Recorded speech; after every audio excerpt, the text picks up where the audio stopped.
ఆసక్తి లేకుండా చేయడం. ఇది క్వైట్ ఆపోజిట్. రెండవది రాజసిక యజ్ఞం ఏంటది? అభిసంధాయత్తు ఫలం, అంటే ఫలితము కోసమే చేస్తాడు, ఫలితాన్ని దృష్టిలో పెట్టుకునే చేస్తాడు.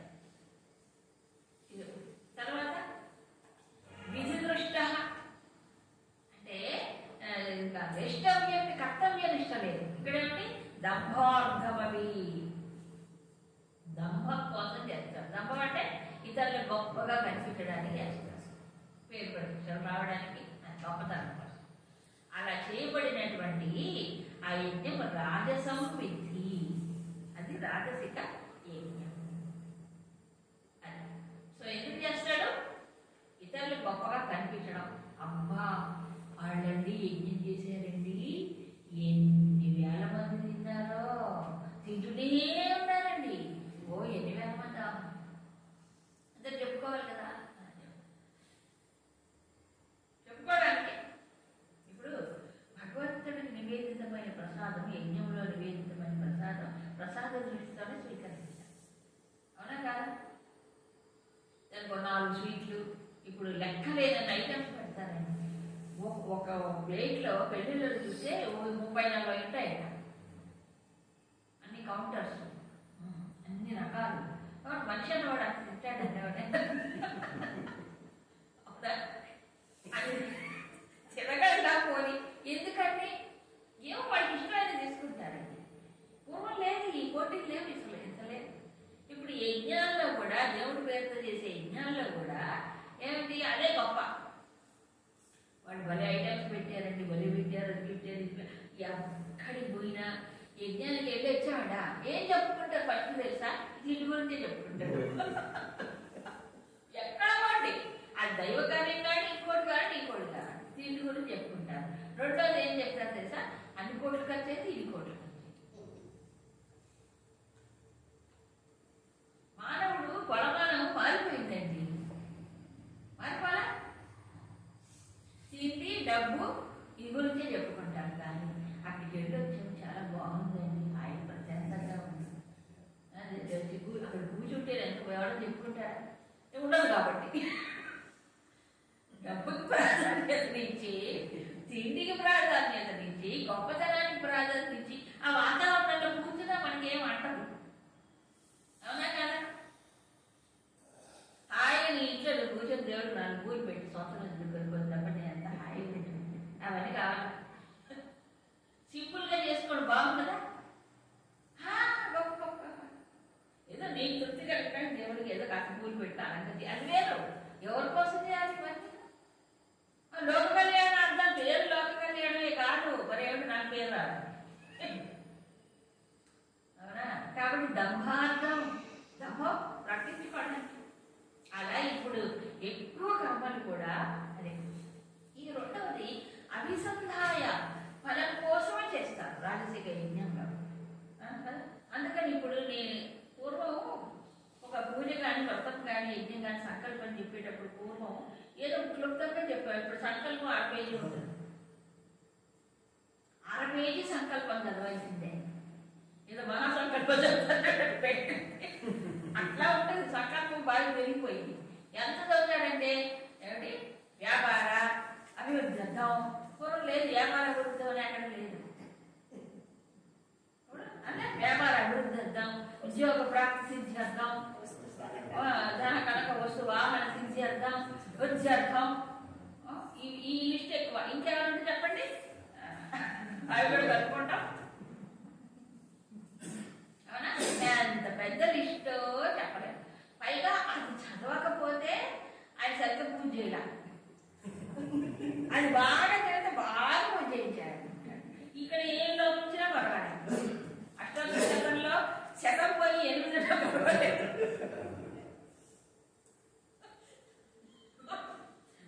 100/8 ఉంటాయి దాంట్లో నామాలు, 100 వెళ్ళిపోతాయి. ఎందుకంటే మీరు ఏం చదువుతారో అర్థం కాదు కదా, అప్పుడు నమ్మకాలు చదవడం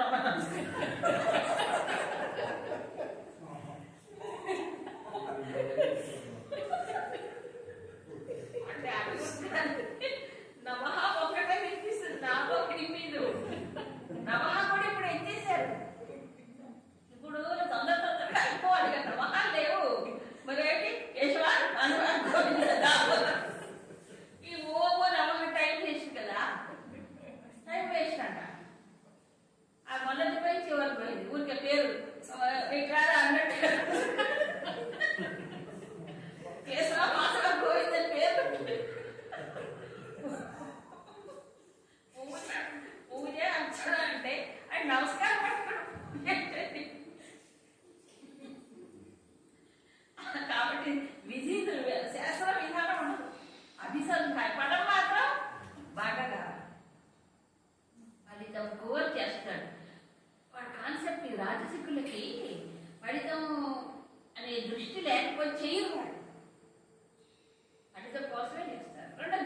మంత్రాలు ఎక్కడ కొట్టడం ఒకటి, మంత్రాల్లో అక్షర దోషాలు, మంత్రాల్లో స్వర దోషాలు ఇప్పుడు ఎక్కువ.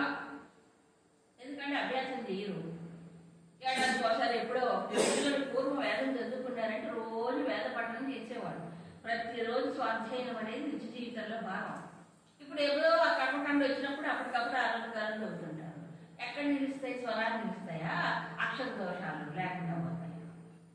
అవి లేకపోతే స్వర మంత్రాలు తగ్గించుకోవడం, ఎందుకు అన్ని చదవడం, ఎంత చదివినా వీళ్ళేం డబ్బులు ఇస్తారేంటి, ఎందుకు చదవాలని వీళ్ళు కూడా మంత్రాలు పట్టించుకోరు. ఎవరు పట్టించుకోరు అసలు, దాని గురించి దృష్టే ఉండదు ఎవరికి. పర్వాలేదు ఏదో ఐదారు కానిస్తారు అయిపోతున్నాను. అదక్షిణం అంటే దక్షిణలు ఇవ్వకుండా, దక్షిణలు అంటే వాడు చేసినందుకు ఏదో దక్షిణ ఇవ్వాలి కదా, అది అక్కడ బేరాలు తప్పదు. శ్రద్ధా విరహితం, రెండు అట్టించేటి ఇట్టించడం. శ్రద్ధా విరహితం అంటే శ్రద్ధ, ఏ శ్రద్ధ ఉండాలో ఆ శ్రద్ధ ఉండదు. కర్మ మీద దృష్టి ఉండదు, కర్మ మీద ఎలా చెయ్యాలని దాని మీద దృష్టి ఉండదు. ఊరికే అలా కనిపిస్తుంది. ఈ రకంగా తామసం పరిచక్షది. దీంట్లో ఏ నియమం ఉంది? ఒక్క నియమం లేదు. సాత్వికానికి ఉన్నటువంటి ఏ రకమైన విధిహీనం అని ఒక్క మాట కాదు. అంటే చేయవలసిన తీరులో చెయ్యదు. శ్రద్ధ అసలే ఉండదు, మంత్రాలు ఉండవు, దక్షిణలో ఏది ఉండదు. అప్పుడు అలాంటి యజ్ఞము వల్ల 3 వృధా అయిపోతాయి. ఒకటి టైం వేస్ట్, రెండవది శక్తి వృధా అయిపోతుంది, మూడవది ధనం, అది కూడా వేస్ట్. ఏది దానివల్ల సుఖము లేదు, అన్ని వ్యయం అయిపోతుంది. ప్లస్ దానివల్ల నెగిటివ్ ఎఫెక్ట్ కూడా వస్తుంది. మనకు ఇంతకుముందు చెప్పాడు శాస్త్రంలో, ఎక్కడ మూడో అధ్యాయంలో చెప్పాడు. అంటే అవిక్రమ నాశం ప్రత్యవాయు దోషం చెప్పలే. అంటే చేయవలసిన తీరులో చేయకపోతే ఏమవుతుంది? అది నెగిటివ్ రిజల్ట్ వస్తుంది. ఇక్కడ ఏంటి? పూర్తిగా అన్ని వ్యర్థమైపోతాయి. దక్ష యజ్ఞం బెస్ట్ ఎగ్జాంపుల్. దక్ష యజ్ఞం ఉంది కదా, దక్షిణ ప్రజాపతి యజ్ఞం చేశాడు, దేవతలందరినీ పిలిచాడు. ఎంత గ్రాండ్గా, దేవతలందరూ వచ్చేసారు, బ్రహ్మాండంగా జరిగిపోతుంది యజ్ఞం. కానీ శివుడు పిలవలే, శివరహితం. శివ అంటేనే మంగళకరుడు, మంగళ స్వరూపుడు ఆయన. శివుడు రాలేదు, శివుడిని పిలవలేదంటే అమంగళం అర్థం అక్కడ. అవునా కాదా? పాపం అమ్మవారు వచ్చింది, తండ్రి కదా ప్రేమతో వచ్చింది అమ్మవారు. శివుడు అన్నాడు, పార్వతి పిలవని పేరంటానికి వెళ్ళొద్దు అన్నాడు ఆయన. పాపం అయినా వచ్చింది ఆవిడ, తండ్రి మీద ప్రేమతో వచ్చింది. వస్తే ఏమైంది? అక్కడ చాలా అవమానం అయిపోయింది. ఆమె శరీరాన్ని త్యాగం చేసింది. అమ్మవారు శరీరాన్ని అది యజ్ఞగుండంలో ఆహుతి చేసేటప్పటికి మొత్తం ధ్వంసం అయిపోవాలి. ఎవరు మనకి మంగళప్రదుడో కదా, మంగళాన్ని కలిగించేవాడు పరమేశ్వరుడు. ఆ మంగళప్రదుని సాటిస్ఫై చేయకుండా నువ్వు చేసిన యజ్ఞమే, ఈ దేవతలందరూ వచ్చిన ప్రయోజనం ఏంటి? మొత్తం ఏమైపోయింది? ఇప్పుడు వీరభద్రుడు వచ్చి మొత్తం అంతా నాశనం చేశాడు, ఈ దేవతలందరూ పరారైపోయినారు. ఎగ్జాంపుల్ హిస్టరీ చరిత్రలో అది ఏమైపోయింది? ఇప్పుడు దేవతలు వచ్చినా ఆహుతులు ఇచ్చినా అది సాత్వికం కాదు. ఏమైపోయింది? ఇప్పుడు నష్టమైపోవాలి, మొత్తం వినాశనం అయిపోవాలి. అందుకని నియమం, ఒక యజ్ఞం చేస్తున్నామంటే సమర్పణ భావనతో చేసే కర్మే యజ్ఞం. ఇక్కడ యజ్ఞం అంటే కేవలం ఈ హోమకొండ నెయ్యే కాదు, ఏదైనా సరే సమర్పణ భావనతో చేసేది యజ్ఞం. పద్ధతిగా చేయాలి. నియమం లేకుండా చేస్తే శ్రేయస్సు రాదు, దానివల్ల మేలు జరగదు. కాబట్టి ఇది మంత్రం కూడా కరెక్ట్గా ఉండాలి. ఎందుకంటే మంత్రంతో చేసినప్పుడు ఆ దేవతలకు తృప్తి కలుగుతుంది. దేవతల దాకా తీసుకెళ్ళేది మంత్రమే, అవునా కదా? కానీ ఏం పర్వాలేదు మంత్రం చదివిపోతే పొయ్యిలో ప్రధానం, మంత్రం లేదు ఏం లేదు. ఎవరికి పోవాలది? ఇక్కడే పడుతుంది. అక్కడ అగ్నిలో పోసినట్టే, అగ్నిలో పోసినట్టే. మంత్రం ఉంటేనే అది ఆయనకి వెళ్తుంది అగ్ని ద్వారా. మంత్రం లేనప్పుడు మంత్రాధీనంతో దైవతం. దేవతలు మంత్రాన్ని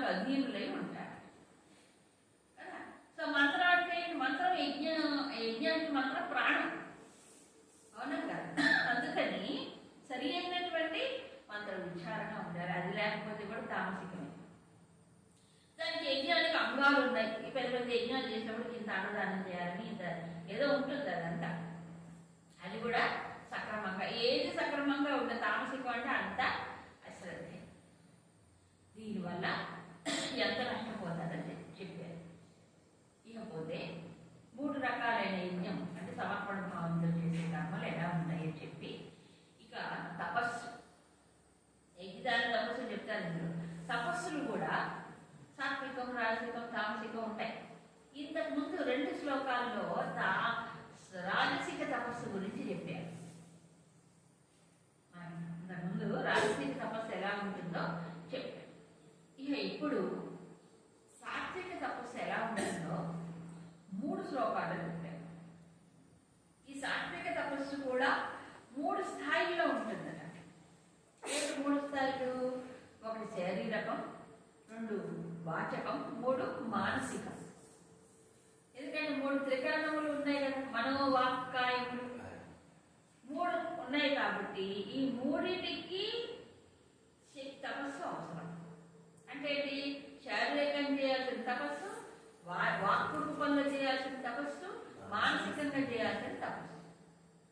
ఇప్పుడు ఇక్కడ చెప్పిన ఈ 3 కూడా సాత్వికమే.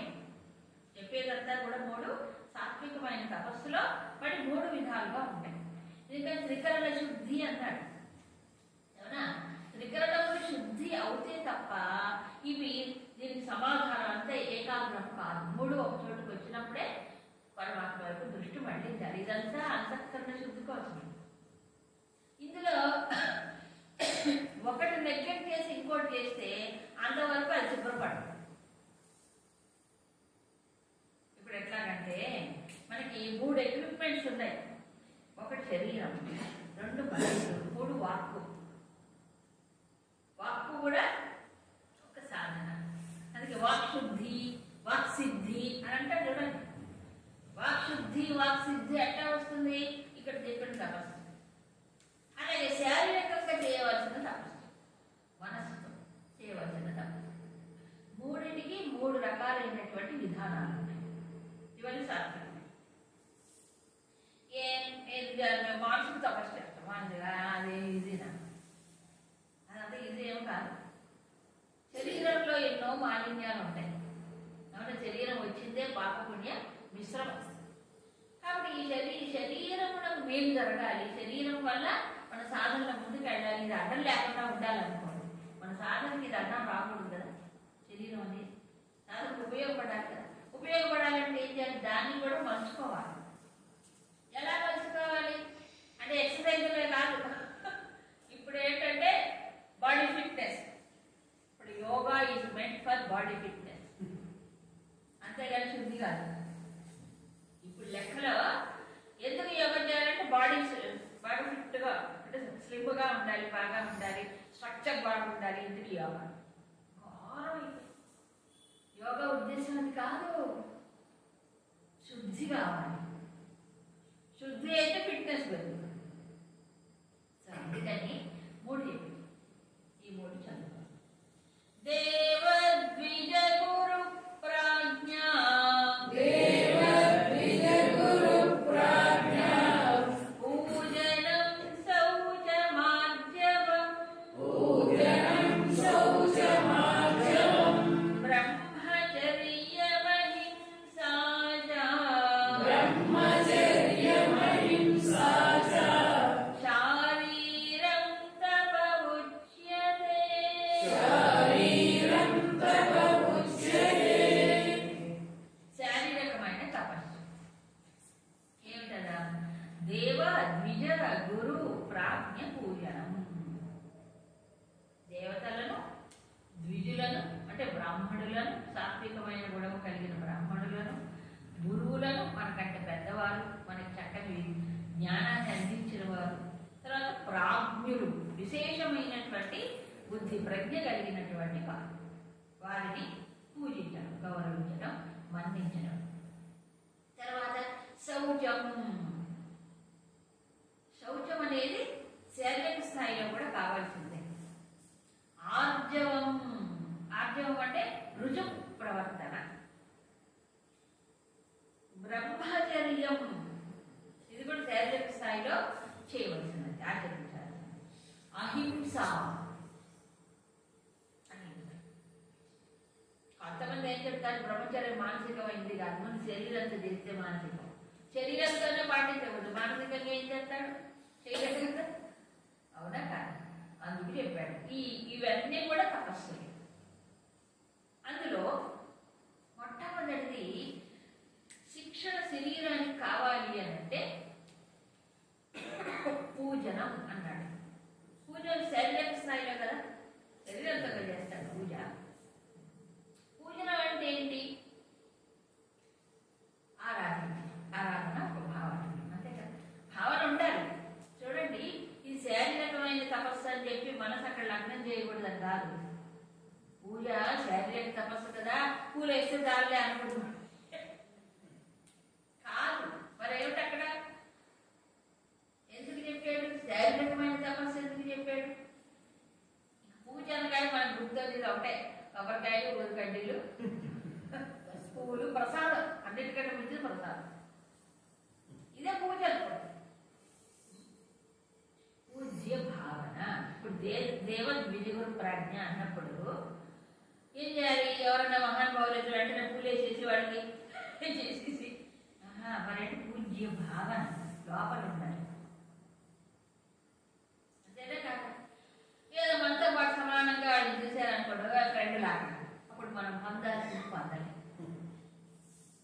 తెలుసుకోవాల్సింది తెలుసుకోవాలి, నేర్చుకోవాల్సింది నేర్చుకోవాలి.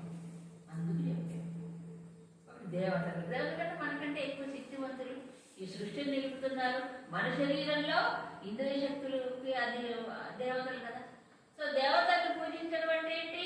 ఆ దేవతల యొక్క ఉనికిని ఏం చేస్తున్నాం? భావించడం, నిర్లక్ష్యం చేయకుండా ఉండడం. అప్పుడు దేవతలు నాలో ఉన్నారు, సృష్టిలో ఉన్నారు కదా.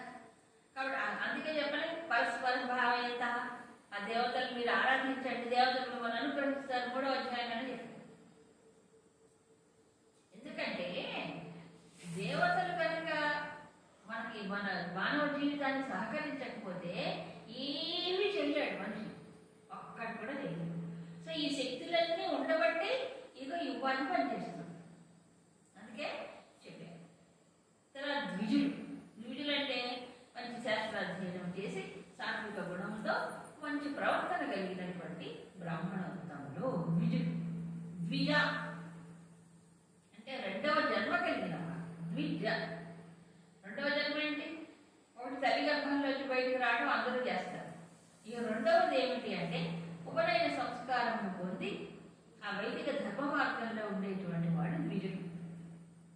అందుకు వాళ్ళు మంచి జీవనాన్ని గడుపుతూ ఉంటారు కాబట్టి అలా చక్కని జీవితాన్ని గడిపేటువంటి వారు అలాంటి ద్విజులను కూడా మన్నించాలి, గౌరవ భావంతో చూడాలి.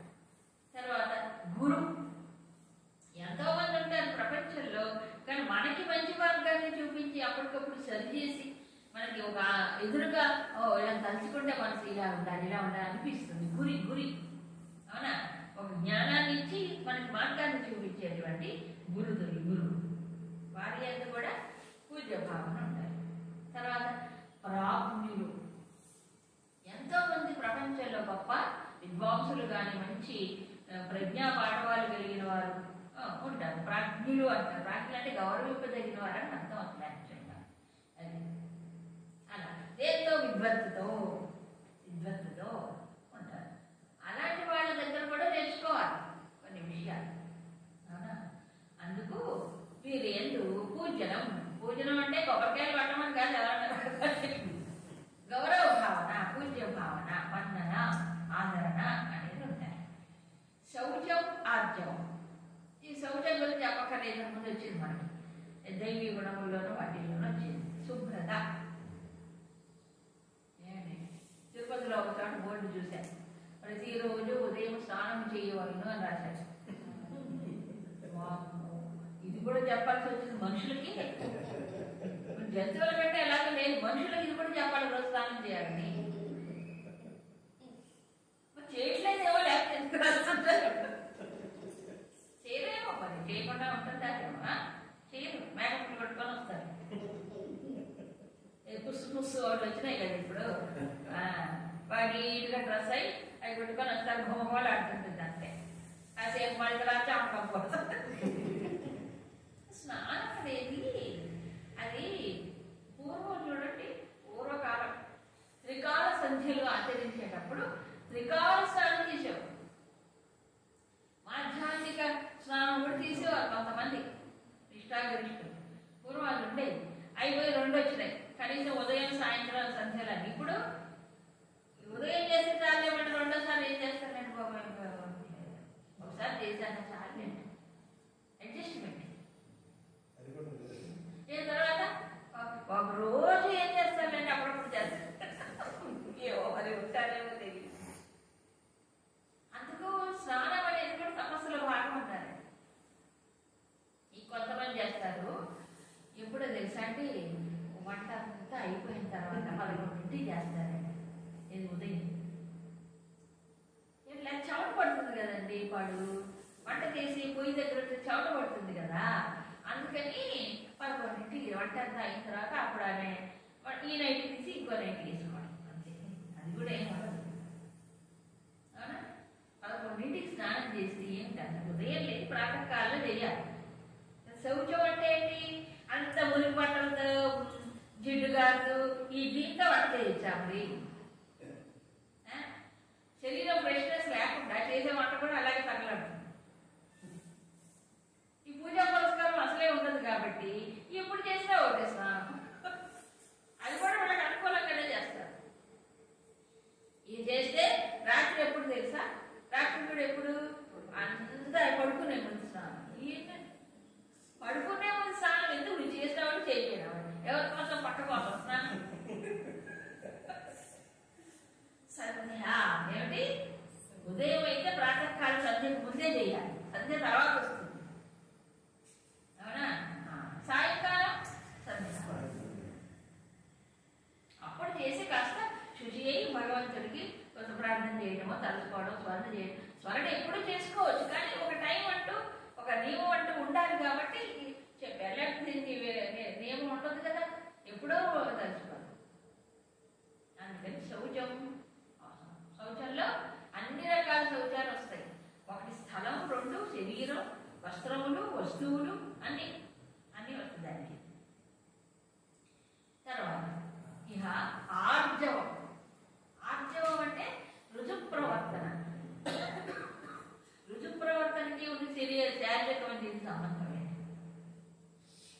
ఎందుకంటే రుజుత్వములో త్రికరణములు ఉంటాయి నిజానికి. ఏంటి, మనసు, వాక్కు, కర్మ 3. అందుకనేమో బహుశా కర్మలో కూడా రుజుత్వం ఉండాలి. అంటే మనస్సు వాక్కు వ్యక్తం అయ్యేది అక్కడ కర్మ ద్వారా కదా. అందుకని ఈ రుజు ప్రవర్తన అని సక్రమైన సూటిగా ప్రవర్తన చేయటం, తన మనస్సుని వ్యతిరేకించకుండా మనస్సాక్షి గొడుపులకు లోను కాకుండా ఉండటం చెప్పాడు. ఇది ఒక రకంగా చెప్పాలంటే రుజుత్వం వల్ల వ్యక్తిత్వం చీలిపోదు. అది రుజు ప్రవర్తన లేకపోతే ఏమవుతుంది, మనసులో ఒకటి, చెప్పేది ఒకటి, తర్వాత చేసేది ఒకటి, పూర్తిగా మూడుగా చీలిపోదు. ఇలా మూడుగా చీలినప్పుడు ఏమవుతుంది చెప్పండి, చివరికి తానేదైనా ఒకటి చెయ్యాలనుకుంటే కూడా సహకరించాలి.